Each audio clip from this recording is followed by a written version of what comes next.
Today, guys, I'm in the studio. In today's video, I'm gonna be using the Westcott FJ250 today. And what we're gonna do is we're gonna get 3 different looks using the same modifier, but we're gonna switch things up.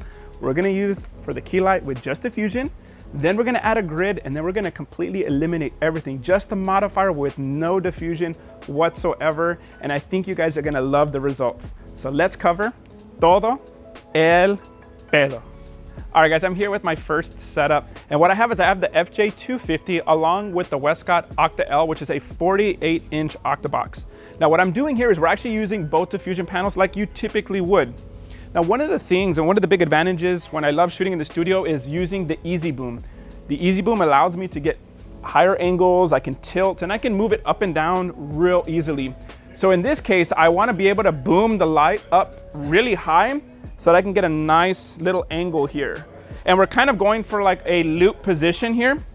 And we're gonna be using a silver reflector just to add a little bit of a catch light in the frame. So without this, sometimes if Debony's eyes are too low, we might not get a catch light. This is gonna allow me to then bounce in and get some of the catch lights in there. Then we also have another FJ250, okay, back here. And we have a 70-degree reflector along with a grid. And I believe this is the 60-degree grid, and this just concentrates the light. Now the goal here is to get Debony about 4 to 5 feet away from the background. That way we get some nice separation. This is gonna turn into like a nice little mid-tone gray back here. So I'm gonna show you guys the shot buildup here. I'm gonna show you what it looks like when we just have the key light only without the reflector. We'll add the reflector in, and then I'll show you what this nice reflector does just to add a nice little bit of a separation in the back. Now my key light is tilted in a certain little angle. So if we come around over here, what you're gonna see is that I have this slightly angled down, and the light's gonna just feather beautifully and create this beautiful gradient. What we're trying to do is we're trying to get it at an angle where it doesn't hit the background as much, so that way we get a beautiful gradient on the background. One of the things that I've decided to add is me and Debony have already planned out the outfit, and we knew it was gonna have a really cool flow. So we're adding a fan here just to add a little bit of movement into the shot. So this is just gonna give us plenty of things to work with as we're shooting.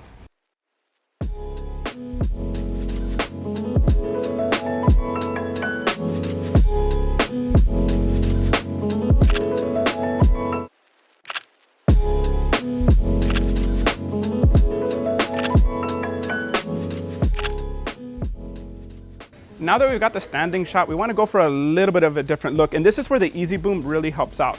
I can simply make this adjustment going up and down. And if I need to make any refinements, I can easily do this because it's been counterweighted here. And I almost fell there. But I got that nice little counterweight. I think I need to raise it up just a little bit, and we'll do that. I'm going to still add the reflector. I feel like the white is going to still bounce some light in, but I like this reflector. It is adding a nice catch light. So I'm just going to lower it down right here. And now we're just gonna go for a completely different look now.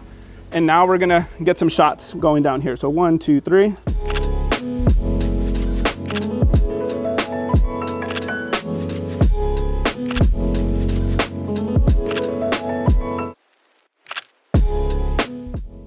Now that we got the first look, we're gonna go for a dramatic look, but guess what? We're not gonna change much. We're not even gonna change the light positions. All we're gonna do is we're gonna add a grid to the key light. And by adding a grid to the key light, what that's gonna do is it's gonna make the background go a lot more darker. It's gonna go into a dark gray. So I'm gonna go ahead and put the grid on. This is what we call an egg crate grid. And when you add this on, this will direct the light and reduce the spread of light. I've already added the grid.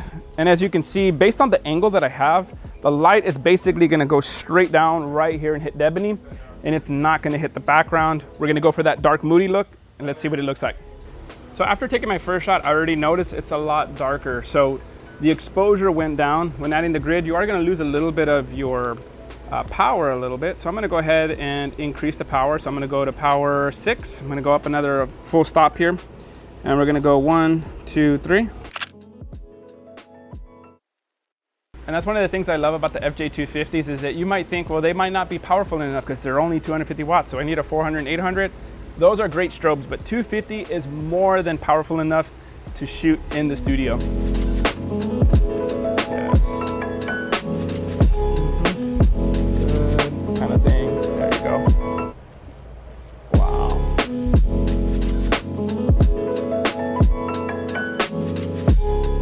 2, 3. Yes. Try that again. 1, 2, 3. Let's get a hand behind the head kind of thing. There you go. Oh, that looks good. Eyes at me again.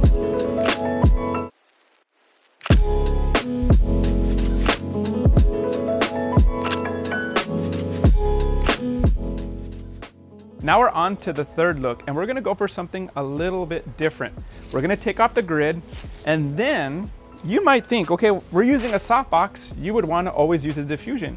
We're actually gonna take off both diffusion panels, and what we're gonna go for is a hard light look, and it's gonna give us a hard edge on the background. So what's cool is that all three looks, what we've done is we've used the same modifier as our key light. We've used it with just diffusion only, beautiful quality of light. Then we've used it with the grid to get a moody look, and now we're gonna go for a harder light look with a darker edge on the background. So let's see what that looks like. There you go. Perfect, Ebony, beautiful. The dress is like flowing a little bit. Well, it's not really a dress, but you know what I mean. Oh, Ebony, this looks freaking good. Yes.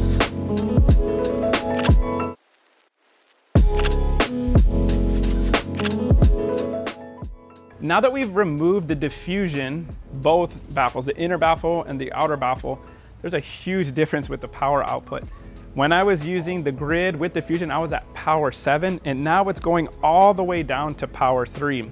Now keep in mind, when you're using it without the diffusion, what you're gonna get is a hard light on the background. So it almost looks like an optical spot.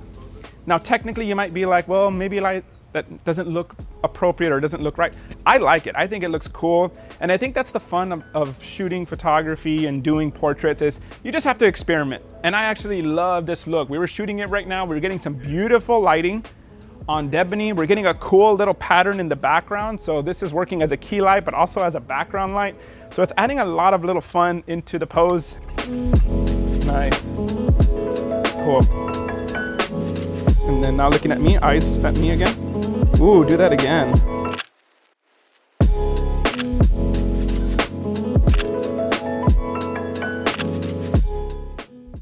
So those were 3 different looks, all using the same modifier, using soft light with the diffusion, then adding a grid for a little bit of a moodier look, and then going for something a little bit different with no diffusion at all, just using a big Octa L from Westcott. Let me know in the comments what setup was your favorite. If you wanted to ask me personally which one was my favorite, I'm gonna go with number 3, but I'm curious, let me know, and thank you guys for watching. And by the way, I hope you all love my shirt. This is my baby girl, Holly. Love you, baby. There you go. You're so dumb.